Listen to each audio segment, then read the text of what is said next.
아, 아.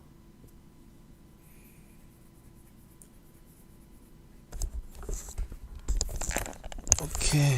오늘은 뭐 게임 플레이는 딱히 두 개인가? 그럴 거예요, 여러분들. 두 개인데 뭐 어떻게 공개할지는 모르겠네요, 여러분들.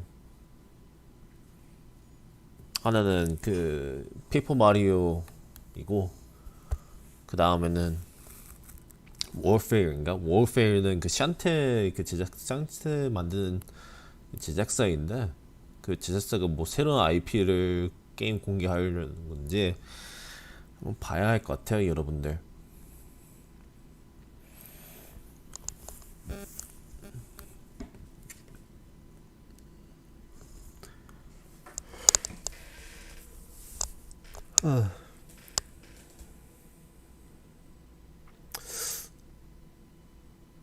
네, 이거 북미예요. 북미 전이용밖에 없을 거예요. 한국어는 없을 거고 일본은 있나? 일본이 있나? 그럴 거예요.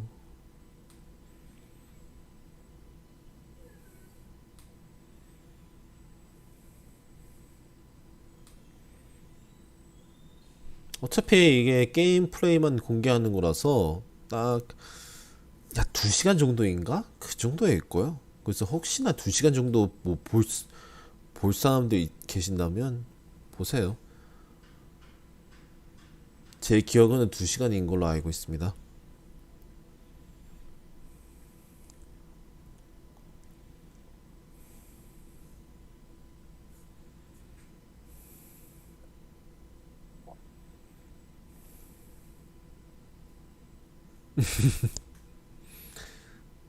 트리하우스 그 영어 알파벳이 움직였네요.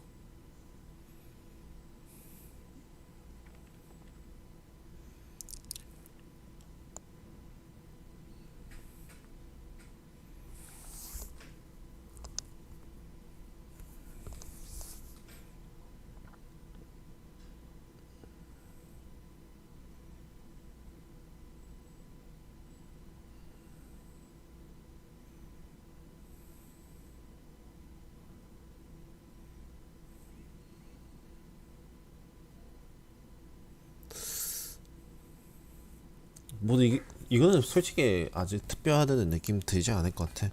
딱 그 게임 2개만 공개하는 것을 보고 마음 편하게 끝낼 것인지 알아봐야 할 것 같아요. 설마 여기서 제다의 전설을 공개하겠어요?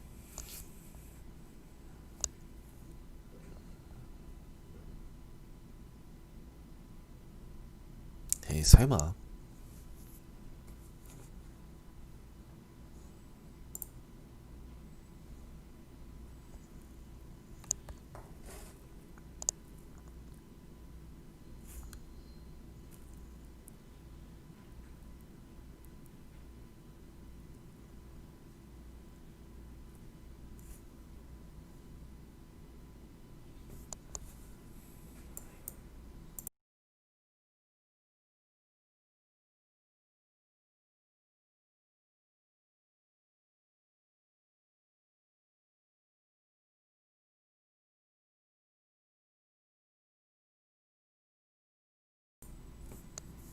그리고 여러분들 제가 말 많이 하지는 않을 거예요, 여러분들. 이거 어차피 딱, 뭐, 이게 공식적으로 이미 딱 2개만 말씀했으니까 나머지는 뭐 크게 기대는 하지 않을 겁니다. 페이퍼 마리오는 제가 좀 봐야 할 것 같아요, 여러분들. 페이퍼 마리오는 괜찮아 보이긴 하는데, 뭐 어떻게 나올지는 궁금하더라고요. 또 구체적으로는.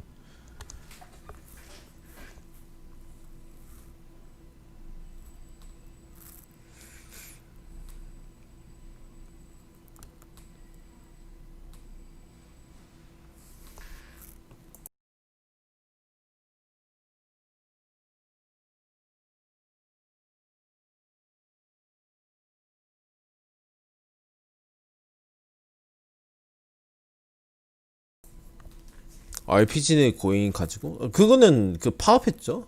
파산됐기 때문에 그런 거지.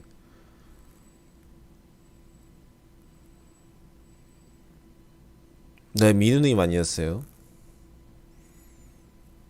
파산됐기 때문에 그 회사가 어쩔 수 더 이상 진행을 할 수가 없는 거죠. 그런 케이스라면 어쩔 수 없어요.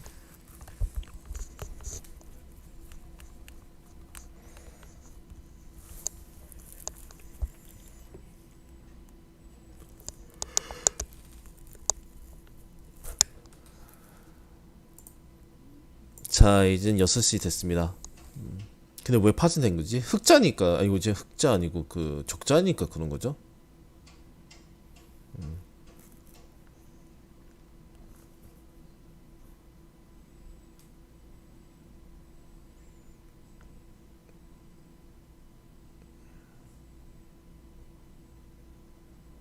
다이렉트요? 아, 항상 뭐지 여름 다이렉트 때마다 다이렉트 끝나면 게임 플레이를 보여주잖아요. 그래서 게임을 공개하는 것보다는 플레이를 보여주는 거예요. 자, 이제 나왔네요.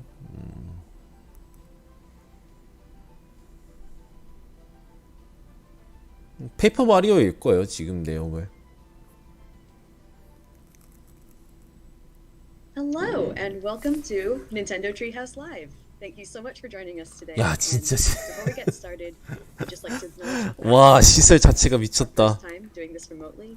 So we'd like to ask for your patience and understanding as we sort of work through all of this. Obviously, there are some technical limitations, but we're all working very hard to bring you the best stream we possibly can. So without further ado, let's meet the team. My name is Riona, and I'm joined today by Ethan, who will be playing the game for us, and Sam, who is going to be offering some keen insights for Paper Mario: The Origami King, which is the game that we're going to be showing you in this segment. In the next segment, we're going to be talking about an exciting new game developed by one of our partners. But to get started, we have a short video prepared that kind of sets up the story for Paper Mario: The Origami King. And while that plays, Ethan is going to be providing some commentary. So please take a look. Cool. All right, let's get started, everybody. We are seeing Mario and Luigi enter Toad Town. They've been invited here by Princess Peach to join in an origami festival, but something seems to be wrong. There's not a whole lot of toads to be seen. So we are going to make our way into Princess Peach's castle to see what's going on.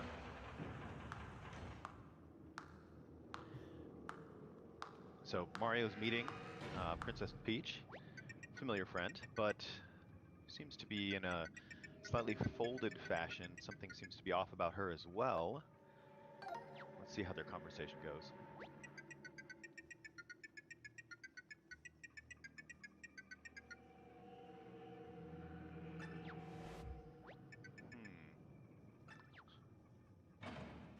Yeah-oh. So right, Mario finds himself unceremoniously dumped into the castle dungeon, and he's got to make his way out. And he's using an ability here called the Thousand-Fold Arms, which we'll see later. But he's uncovered his partner for this adventure, Olivia. And so now they can kind of join forces to make their escape. And as they do so, they're also going to run into a couple other familiar faces. Might recognize Bowser here, who finds himself in a kind of folded position as well. He's not super happy about it. So the three of them now are going to try and make their escape from the castle. They get outside, and they're met by Princess Peach and somebody else.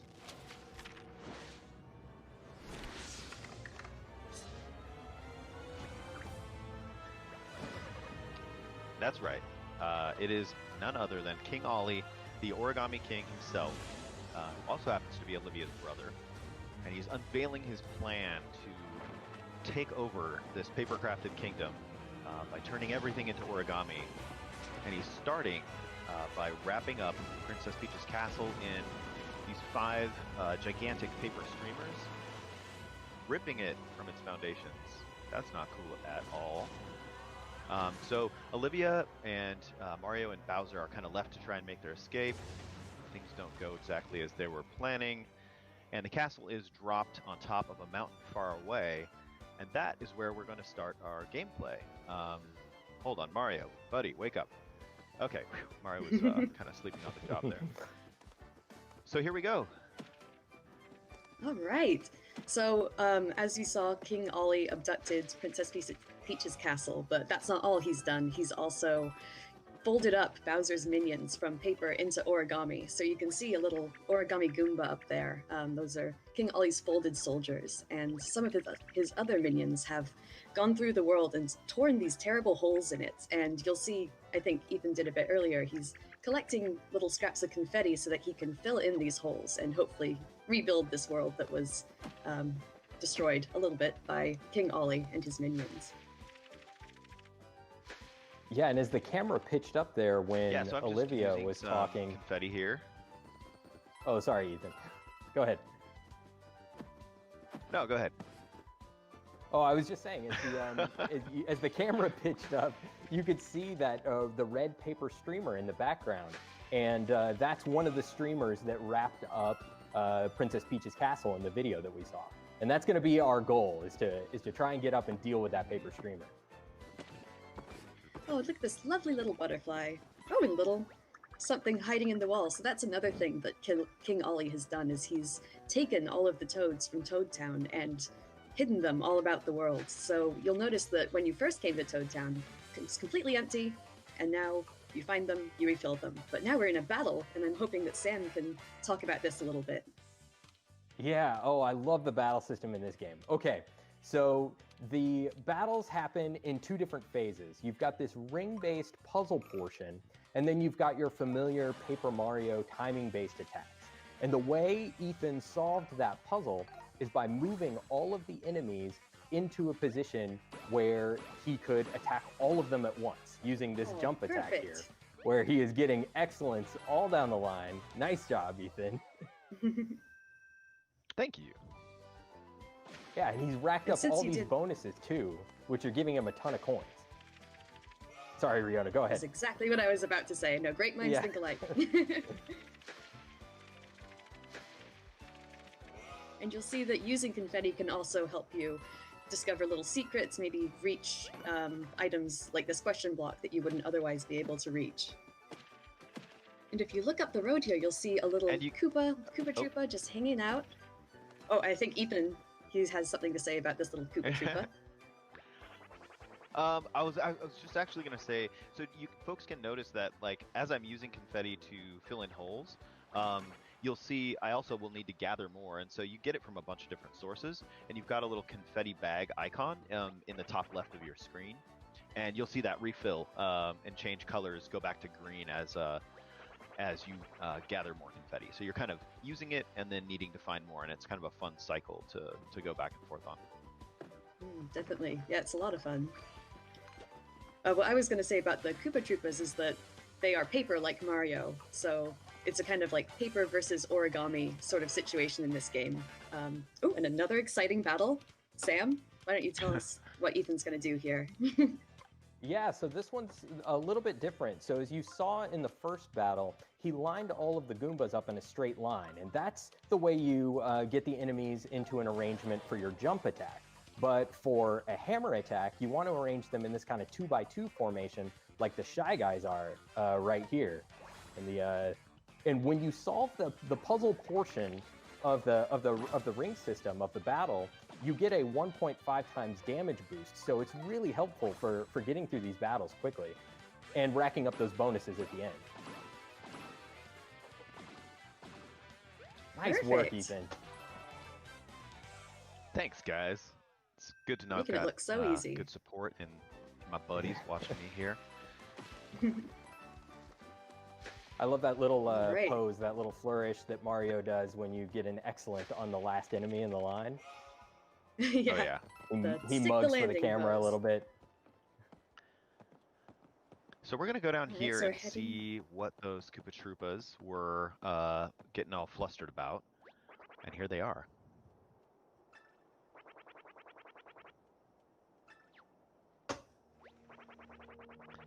So there's an entrance to a temple here that's going to become important later. And currently there is an origami shy guy who is causing some kind of trouble over there. So we are being asked to go take a look and probably solve some trouble with our hammer, as we are wont to do. That's the way you solve a lot of problems in this game, it turns out. Yeah. Ooh, this looks like a tricky one. Yeah.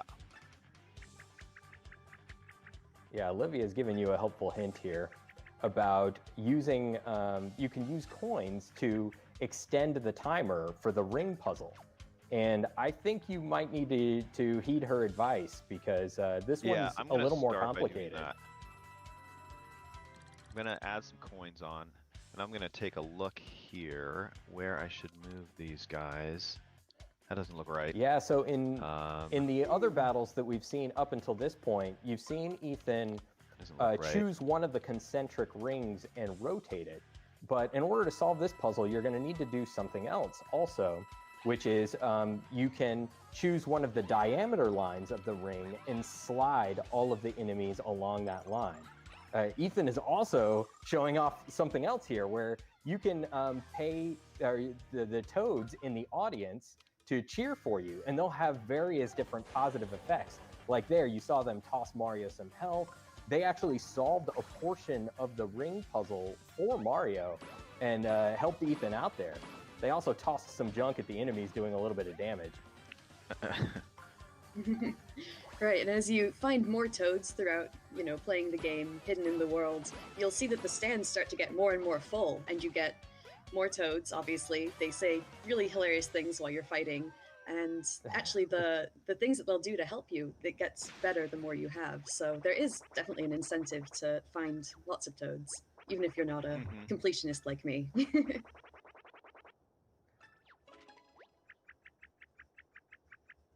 So we've done away with the shy guy here, and now we're getting a little more info about what's going on. We're going to have to collect the rest of these shell stones if we want to get entrance into this temple. So that's going to be kind of our next goal. While we're down here, though, I had spotted something kind of suspicious looking up on top of these stands, and I'm going to check it out.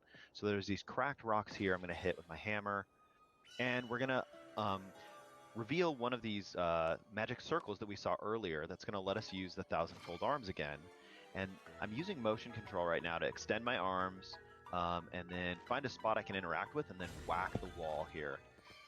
Sometimes you end up, peeling away a piece of the paper landscape, but the thousand-fold arms are really fun to use. You use them in specific spots like that. We might just see them later on in our gameplay as well. Oh, I can't leave that coin. I gotta go get it. Please don't. Thank you, Ethan. Coins are important. Yeah, coins you can do so many things with. Actually, I'm going to talk a little bit about one of my favorite things, which has to do with this toad. So this toad is actually going to run back to Toad Town and open an accessory shop. And you can buy from him, or it, all sorts of different accessories. Maybe, Sam, can you talk a bit about accessories and how they can help out Mario? Yeah, we'll actually get an opportunity to see some of those in action a little bit later, but the accessories are so useful. They have all kinds of different effects. One of the accessories that we'll be seeing is called Guard Plus, which helps Mario. So in the timing-based portion of the battle, not only do you have to have good timing for your attacks, but you also have to have good timing in order to block attacks from enemies and reduce the amount of damage that you're taking. And some of the accessories can help you do that. There's all kinds of accessories though, and they do all kinds of stuff, and it's really fun to find them and kind of incorporate them into your tool set. For sure. Just noticed a house there wrapped up in the red streamer. We're gonna have to come back and take care of that later. Those people inside will have to sit tight for the moment. Let's see. See this nice little butterfly floating up there. So it takes a lot of confetti to fill in that hole. Yeah, it did. Yeah, wow. Now that butterfly is attracted by the flowers and whack it because it's totally a toad. They're just flapping about. Yep. All right. Let's see. I'm gonna make my way No, over he's here. flying. Didn't you see? Ooh, okay. Oh, right. So I didn't want to fight that guy, that little Goomba there, so I decided to run from that battle. Found another toad who seems to be stuck in this sand trap here. And... This area looks very Oh, gosh. intriguing with its. Oh, Uh-oh. no. Oh no! Oh no! Yeah. Oh, look at Oh that. gosh! Hey, what's this? So, yeah, folks who are Mario fans may recognize this stairway. You know what to do. I do. I love this this particular one because it just shows you that like the toads that are hidden around the environment are really in a variety of different ways. Sometimes you know pull one out of a wall, and then sometimes something really dramatic like that happens. Okay, we're wanting to get through here to follow the red streamer, but this origami dog is blocking our path. So you know what to do. It's hammer time. And this little You're a toad is feisty another little guy. special little guy. Yeah, he's putting up his dukes, but he's gonna run back to Toad Town as well, and he's gonna open. He just mentioned the Battle Lab, which is a place that you can practice your timing for battles and things like that. So there's definitely, I mean, finding toads, you never know which toad you're gonna find. You might find one who opens a shop or all sorts of things. So. Right, we've already got a couple extra things to do if we go back to Toad Town now because of the toads we've rescued, which is cool. All right, so we are going to make our way from Picnic Road into Overlook Mountain, where the red streamer is going. And one thing I love about playing this game is moving from like one kind of wide open environment like Picnic Road right into the next, even potentially even bigger, location in Overlook Mountain here. And there's just tons of detail, and you're free to explore kind of at your own pace and like do what you want to do. So I love that you can just kind of move from zone to zone as you choose. Let's Ooh, see. little shy guys. Some sneak attack. Yeah. Ah, and so Ethan has just found a collectible, which we haven't seen so far, but this is going to show up in the Toad Town. Uh-oh! Ambush! I got them ambushed. So I was saying that will show up in the Toad Town Museum, which is where you'll find all of the different collectibles. And yeah, I mean, that's basically it. We've got another battle here going. I'm excited to get see through this one Ethan quickly, you guys. knock this one out of the park. Yeah, nice work. Oh, fantastic. Yeah, it's immensely satisfying to solve these ring puzzles, get that damage boost, and then do a ton of damage when you get into the attack phase. You can get through these battles really quickly if you master this system. And this is a wave battle, so you've got multiple groups of enemies that you're going to have to fight. Oh, Ethan's making it look so easy. Yeah, you're thrashing these guys. You know me. Oh, sorry, we threw you off. That was our fault. And of course I'll leave a couple. I know.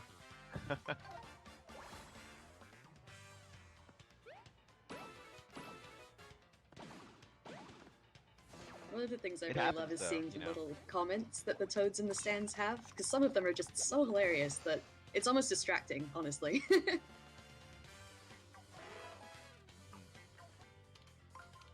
So we should mention that solving the puzzle in the battles isn't required. This is just to show you you, can I guess, still that... move on. Oh, go ahead, Sam. Oh, sorry, Ethan. Yeah. No, that's what I was gonna say. Oh, okay. Sorry, there's a little bit of delay that we're working through. But yeah, we were just saying that you don't need to solve the puzzle in order to move on. You can still work your way through the battle, but solving the puzzle and getting that damage boost is really going to help you rack up those bonuses like you saw Ethan get. He got a ton of coins at the end of that last battle, and the coins are so useful in this game. You might think that, oh, he has over 8,000 coins, and, that's plenty, but you can burn through those really quickly. Definitely, and we've just entered into a battle with the shiny. Maybe, Sam, can you talk a little bit about the weapon that Ethan has chosen to use? Yeah, so he's battling some Spinies right now, which it probably wouldn't be a good idea for Mario to jump on those with his regular boots attack. So he equipped some iron boots there, which allowed him to jump on those Spinies. Now your boots and your hammer, you'll always be able to use those attacks. Those will never deplete. But certain special attacks, like the iron boots that he was using there, will deplete after a while.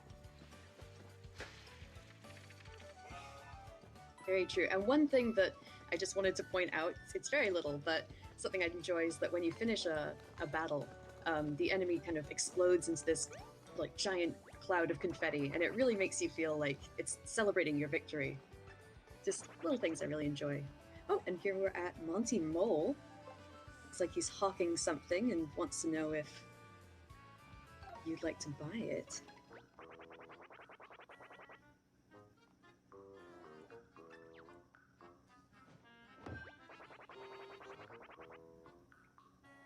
Aha, so this is one of the orbs that you will need to bring back to the Earth Found one of Elemental the Temple, shell which we stones saw here we were earlier. looking for. Oh, sorry, go ahead, Ethan.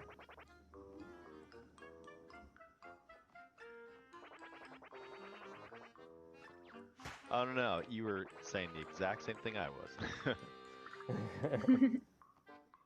10,000 coins is a 10,000 little steep. coins. Oof. Yeah, I'd say don't buy it. Nah.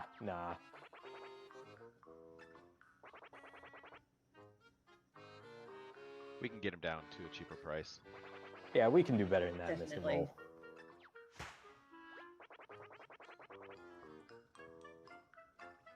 Ooh. Well, that's not bad. 5,000. What do you guys say? It's getting What do you better, think, but Ethan? I think we can push this guy further. Yeah, we could push it.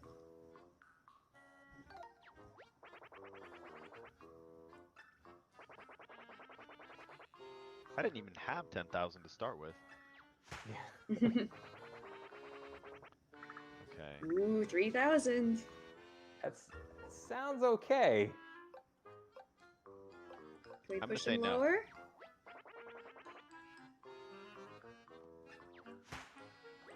Boy, you're breaking this poor mole's heart. Even that paratrooper can't believe it. I'm gonna keep going. Or sorry, I'm the feeling it. Paragoomba. Ethan! Wow, 1,000. Nice Okay, bargain, take Ethan. it. Hey, okay. What do you guys say? I know. I'd say take it. 1/10 of the price. Let's do this. Giddy up. Yeah, green shellstone. Get. Fantastic. Nice.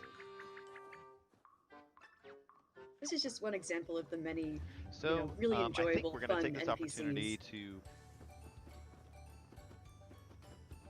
Oh, sorry, Ethan. Please continue.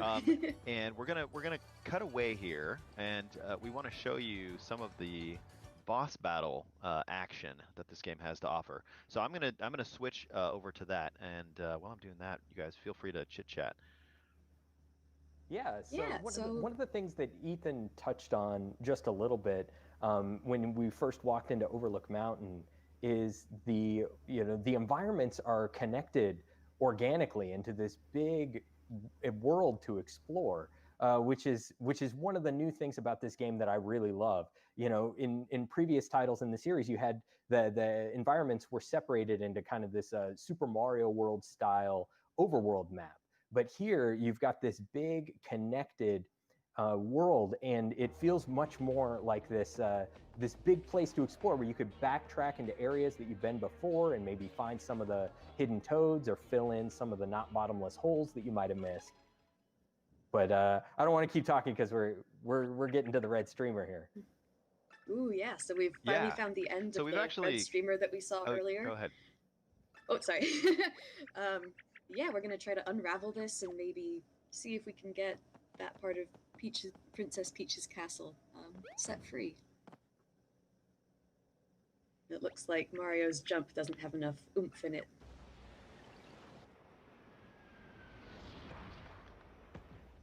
Nice A save, nice Olivia. save by Nice Olivia. save, Olivia. We all said the Triple same thing. jinx. In a round. All right, so we're coming up to our very first boss battle. Maybe, Sam, can you talk to us a little bit about what's different about a boss battle? Yeah, certainly. We'll see a little bit more when we actually get into things. But you know, in the battles with regular enemies that you were seeing before, Mario was in the center of the rings, and he was arranging the enemies into patterns. And you'll see when we get into the boss battle that the boss is in the center of the rings, and you're arranging the rings to guide Mario to the center so that he can attack the boss. And the bosses are puzzles in and of themselves, so it's going to take a little bit of figuring out to try and see what does damage to each of the bosses. Definitely. I love the boss. I'd love to see Ethan use the toads in the boss battle, because they also do different things to help Mario out, and it's quite interesting.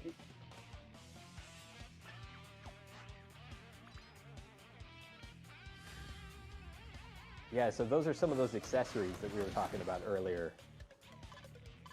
Yeah, I've got like guard plus on. Reduces my damage I'll take a little bit. Right, and I think Yeah, that so other this- it accessory, might- it adds on... Oh, sorry, you go. Oh no, go ahead, Ethan. Or sorry, I'm Riona. Oh, no, it's all you.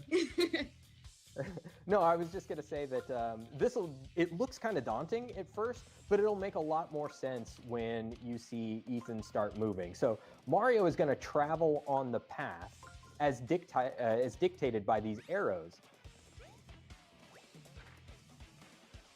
There you go. And he passed an envelope on the way, and that envelope gave him a hint about what he needs to do to damage the boss. Right, And it told me stepping to on get that out my icon- hammer once I'm behind it.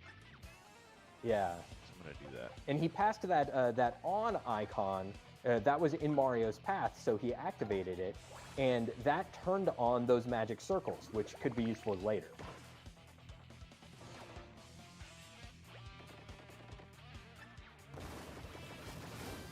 Nice work. Very nice. Thank you.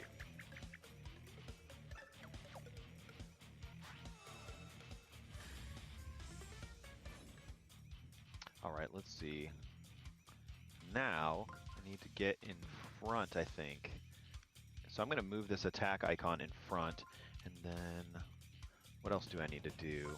Looking at my arrows to build my path here. That looks good, right? Okay, here we go.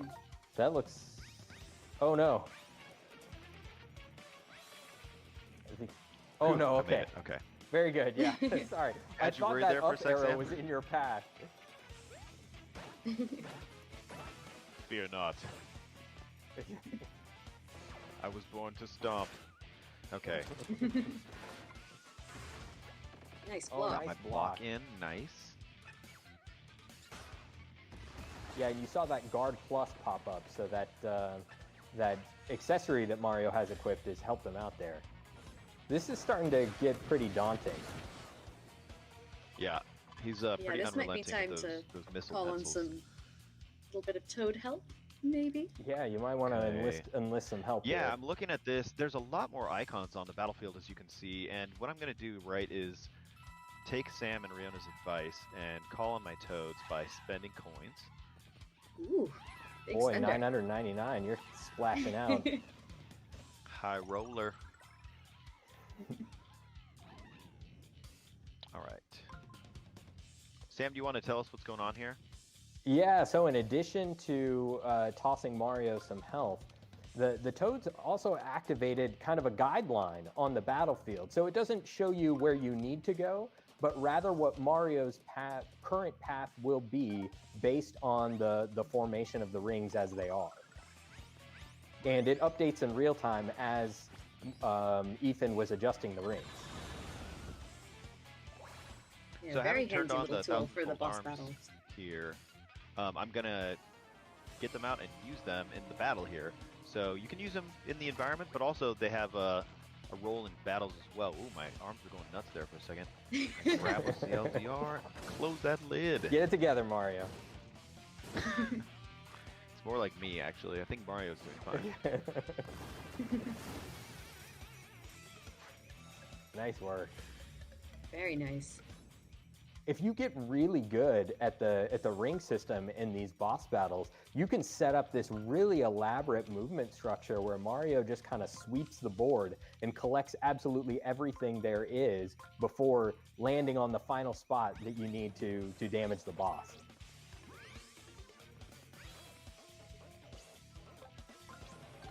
All right, Get him, one more. Ethan. Let's see, getting one more good attack here. Nice. Woo.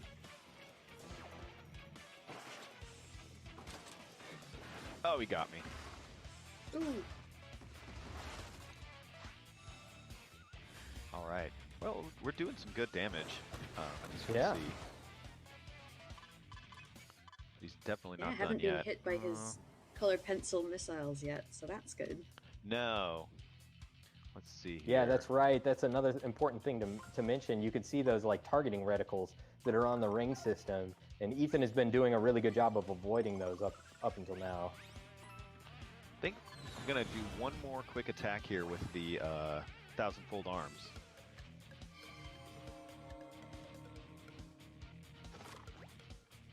All right, here we go. Close that lid one more time.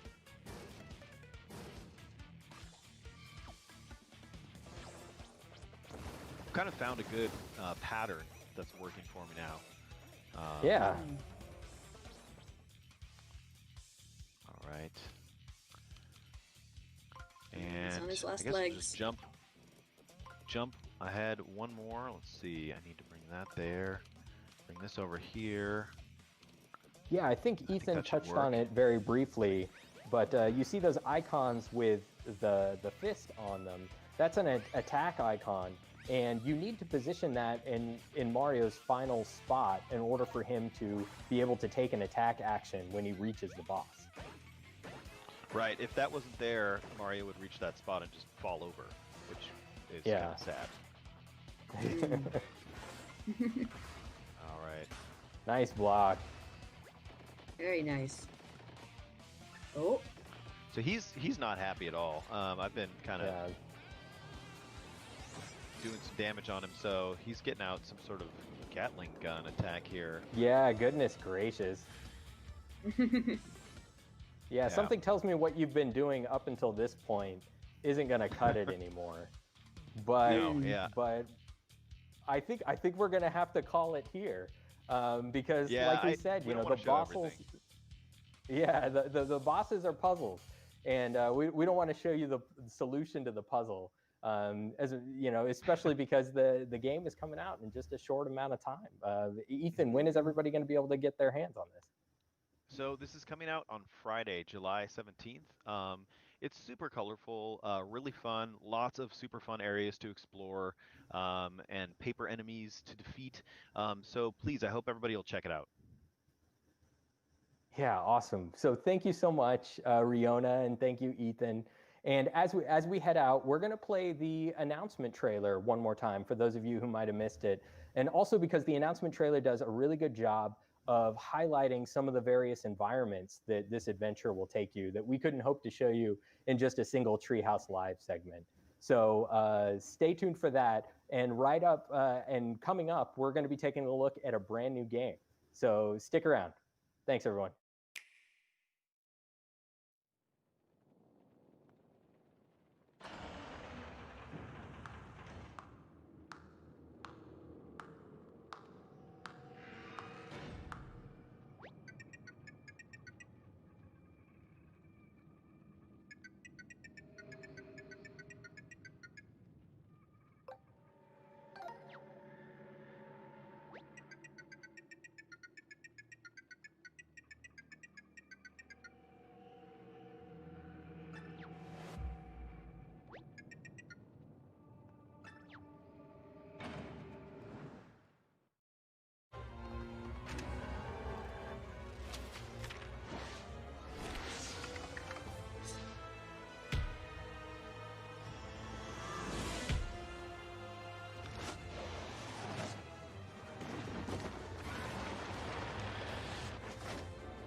Hey everyone, welcome back to Nintendo Treehouse Live. Before we dive in, we'd like to play a short video. This is a first reveal of a new game coming exclusively to Nintendo Switch this year. And right after, we'll see live gameplay and dig into some of the deep battle mechanics the game has to offer. So please take a look.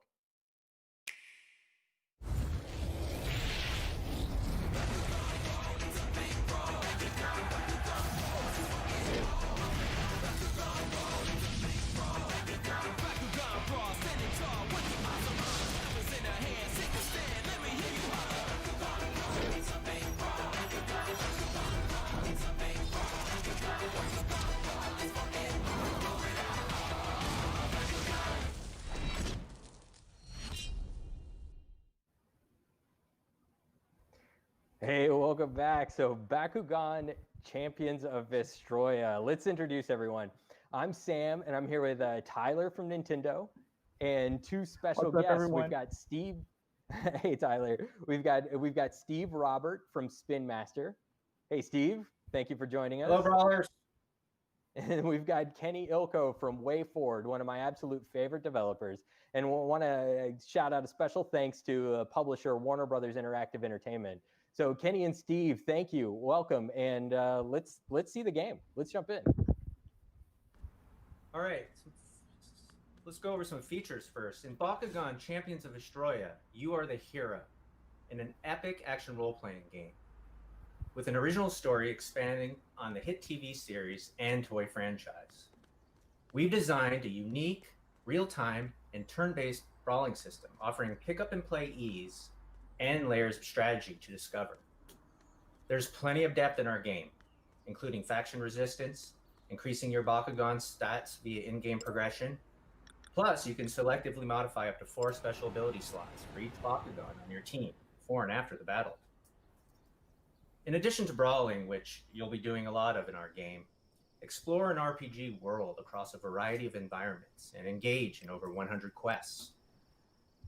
In all, you'll collect over 80 Bakugan, plus 200 special ability types and upgrades to help you and your Bakugan become champions. Did I mention 80 Bakugan?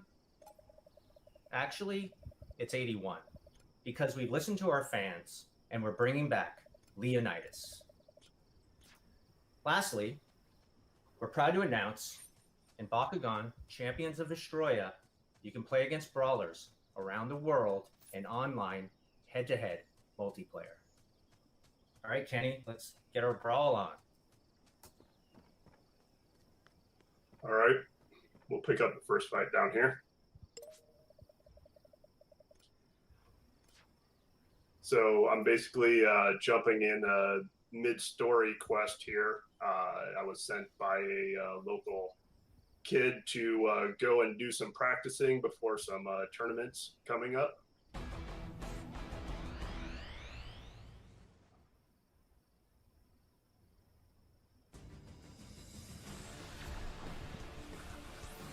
All right, the brawl's beginning.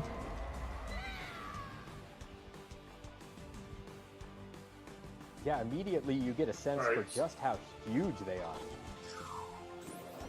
Yeah, the scale of the Bakugan the intent was to make sure we kept the epic feel. You know, Bakugan are anywhere from like 2, 3, 4 stories tall, so we wanted to ensure that came through in combat as much as possible. So you know, the combat system is kind of a hybrid to the TV show, as people are watching the TV show and then the toy and TCG. So you know, we're running around here in the Hive Matrix real time, collecting energy cores, which are those blue hexagons on the field. Those energy cores give you the equivalent of mana in like a fantasy RPG game. So on the bottom left corner, that's my 4 abilities. Those are, you know, the equivalent of, you know, essentially casting a spell. So right now I'm getting beat down a little bit as I'm talking, but I will change the course here quickly. So one thing you'll notice also with the energy core is we bring in some tactics and decision making just from the energy cores alone. See the core she just picked up there. was a small energy glow, which means it has a lower quantity of energy that's going to supply you. The bigger the glow, the more energy you get. So now it becomes a decision of, you know, do I want to get these 1 or 2 close cores, or do I want to go for the far bigger core with more energy deeper into the field while passing up, you know, other options. What's kind of interesting is like resource management, where you're having to collect the energy cores, but also plan what attacks or abilities you're going to use. Are you going to be quick to attack, or are you going to save more energy? And the strategy there is really what it comes down to. And looks like you won that brawl. Indeed, Well done, yeah, Dan. and Nice I mean, work to your by the- point. Thank you. I was going to say, by the skin of your teeth, you had 12 health left. That was a nail biter. I had another Bakugan in reserve. But yeah, to your Yeah, so point, Kenny- Tyler, you know, sorry, Steve, go ahead. Oh, I was just going to give a little background on story really quick. So basically, where Kenny ended up there was in his last brawl in a series of a quest, because he wants to impress this local hotshot named Larry, who's organizing a local tournament. Overall, our story interweaves between a series of tournaments and a larger investigation into a mysterious and abnormal earthquake activity going on in San Barbara's, which is the town of our game.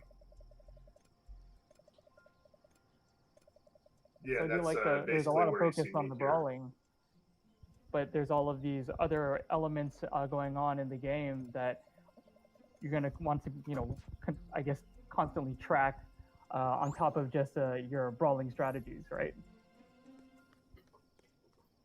Correct. That's right. So, you know, the storyline I just picked up there that I'm quickly progressing through is hitting on the point that Steve was talking about, where that was one of your good friends. She's telling you about some of the earthquake activity that's abnormal for the area going on, and she's investigating into it. And I think that's kind of where your story starts to unfold for you.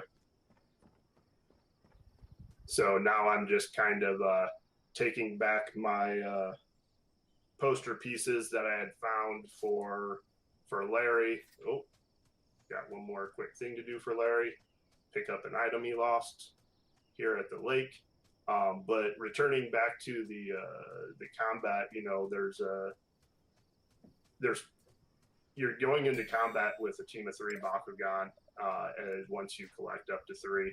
And that's where a lot of the strategy is going to come into play between your Bakugan and your 4 abilities that you assign to the Bakugan, which we'll get into a little bit more here in a few minutes.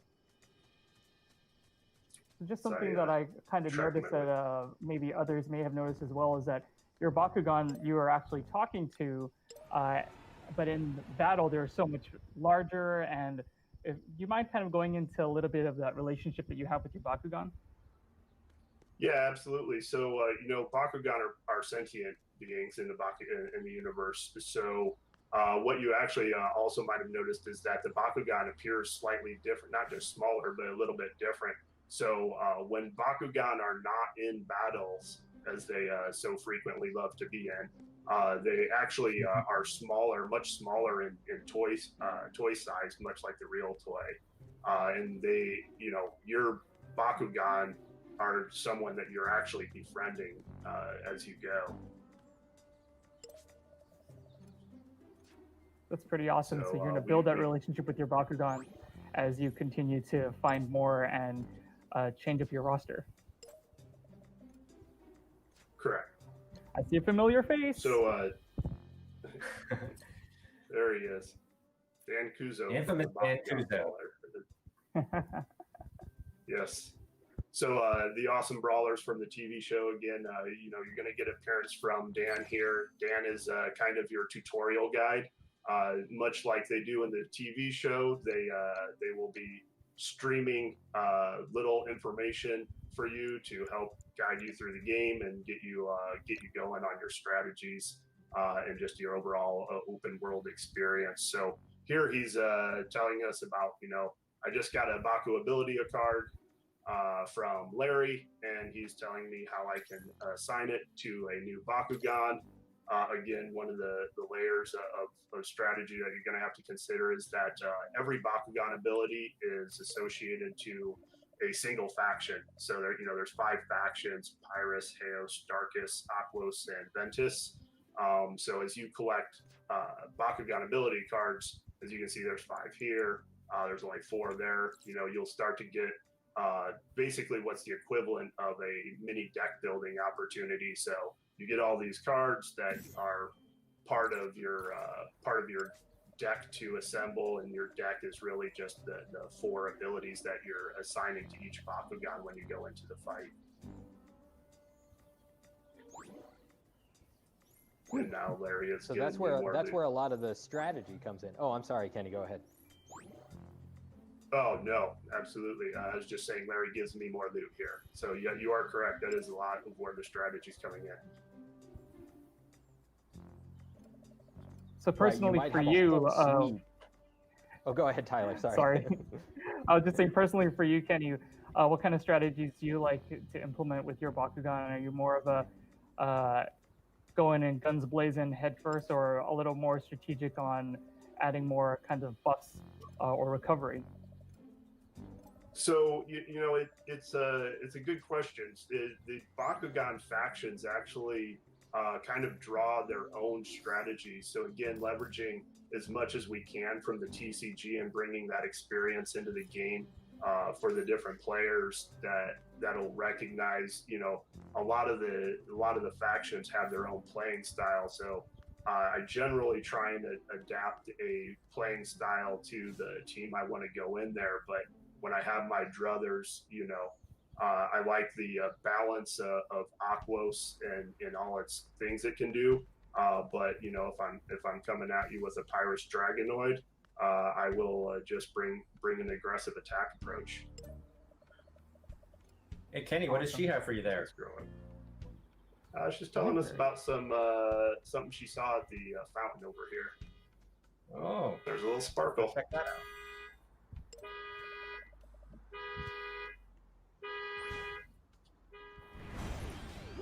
So, all right. Nice. This be your third Bakugan? An Aquos Syndius. Indeed. So a lot of what you'll find in oh, sorry, go ahead, Sam. Oh, I was just going to say, now you're rocking a full team. Yeah. Yes, I am. That is my third Bakugan. So early on, you'll start off finding one Bakugan. We jumped about 30 minutes into play here. But early on, you'll find your initial Bakugan, and then quickly pick up 2 more to fill out a minimum team of 3, and then you'll keep on finding Bakugan throughout the world by exploring or. Hey Kenny, real quick. Kind of. Sorry, yeah. Can you back? Oh, good. I wanted you to back out of that fight so you could strategize really quick before going in. Oh yeah. Apologies. Absolutely.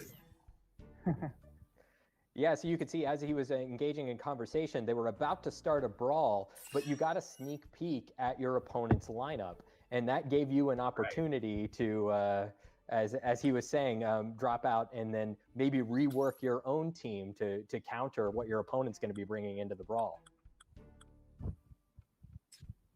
Yeah, exactly. And so, Tyler, to your question, I just got rid of that heal for some more combat attacking.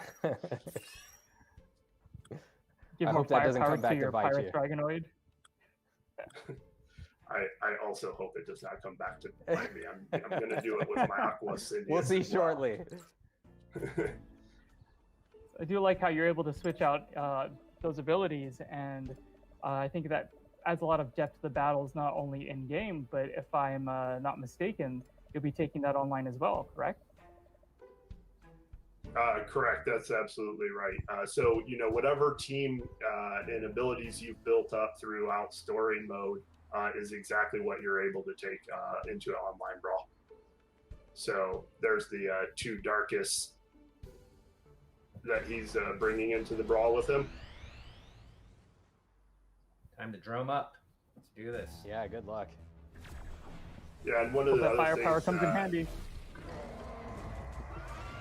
we'll see what we can do. And one of the other things that you may or may not have noticed when I was modifying my abilities on the Bakugan screen, every Bakugan has resistances to factions. So I wouldn't call it a paper, rock, scissors system by any means, but each faction has essentially two other factions that it defends well against, while it's weak against another faction. So just another layer of things to think about and ponder when you're going into battle. One of the reasons why you get that preview of who you're getting ready to go against and have the ability to make some alternate decisions.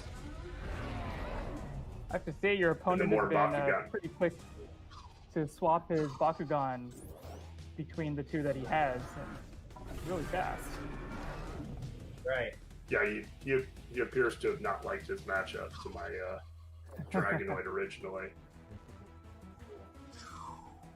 So in combat, aside from your 4 abilities that you're working with, we actually have other things. We're early gameplay, so as you evolve the Bakugan and they get bigger and stronger, there's other things other mechanics that we aren't going to be able to see here, but like Bakugear are passive abilities that you kind of charge up as you play. Those are special cores that again, making a tactics level decision during the real-time combat. And then another big one is team attacks, pulling more inspiration from the TCG and toy line. If I can successfully charge up all 3 of my Bakugan here, which I am on my way to do, I will be able to pull off a team attack. So it's a lot about risk and reward, as I'm charging up, taking the time to charge up these guys. Obviously, as you can see, I'm taking a bit of a beating here. However, I'm hoping that the payoff from my one large team attack is going to equal the punishment I'm taking and more. We hope you can pull that off. You got to get those Baku cores. Yeah, You are competing with the other character. Oh, sorry. Go ahead. Yeah. No, I'm just commenting on the battle. Fine. Oh yeah, I was just saying that you're competing with the other character to collect those Baku cores as quickly as you can. That's right. Yeah, exactly. So the cores on the field are not obviously in abundance. So again, another layer of tactics that you'll be introduced to later on in the game is that there's actually brawler abilities as well. So there's kind of boost gear, if you will, that allow you to do things like run faster, or a force field that knocks your opponent down if you get within a close range of them. So balancing the strategy elements of what Bakugan and what factions you're bringing in to into the battle, along with what you're doing at the real-time combat level here. I think we're getting You're close. getting closer. There's my team attack. There you go. Team attack!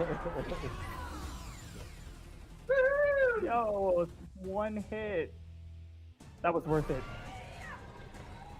So Nice. far, so good. But his work is not done. Still has 1 more to go. And only 92 left on this guy. Oh yeah. Yeah. I can take a couple hits. See if I can beat him to the core. But it was a big risk spending all of that time collecting those Baku cores for all of your Bakugan so that you can build up enough to do that big team attack.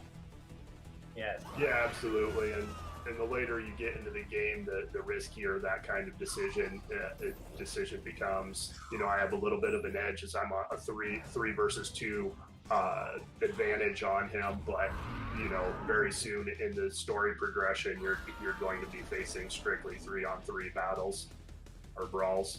Well done, Kenny. All right. Nice work. Thank you. Yeah. That was a great brawl. Epic team attack. Nice work. So I think that's all the time we have today for Bakugan Champions of Vestroia. Thank you so much. Kenny and Steve for joining us and showing us your game. Do you have any final thoughts you want to share with us before we head out? Yeah, I just want to say we're really, really excited to be able to share the game today, and we hope our fans and beyond love playing it.